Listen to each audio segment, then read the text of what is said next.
estamos passeando num barquinho que passeia dentro do parque. Aí você dá uma volta. Olha aqui vocês três. Menino, olha aqui. Sorria, pai.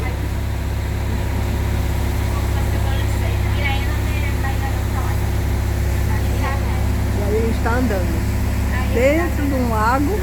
Aí tem uma pilota ali, ó. Coisa, e a gente anda. Aí aqui dá pra ver os brinquedos. Eu vou no barco, ainda ali, ó. Que eu não fui.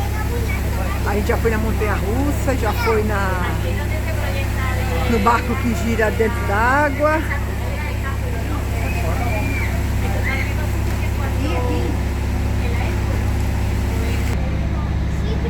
Esse aqui não tá enchendo muito. Eu não sei porquê.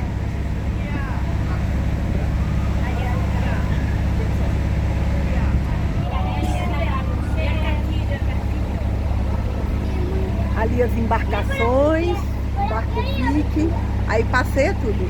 Ali é um forte, que tem espetáculo no final do dia. Aí você passeia por dentro de um lago que está no parque.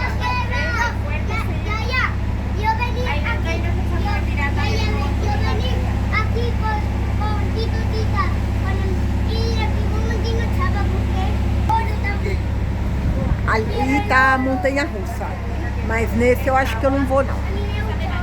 Acha não, tem certeza. É, não sei ainda, vou ver. Mas eu acho que é o único que eu não vou, nem o elevador. Oi. Vai estar quebrado. Tá quebrado?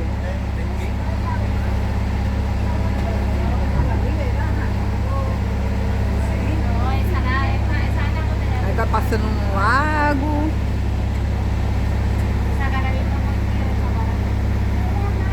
É verdade. Será que eles vão molhar ou não? Aqui é o show do Caribe, que acontece à noite. Aqui é o show que acontece à noite, ó. É aquele show.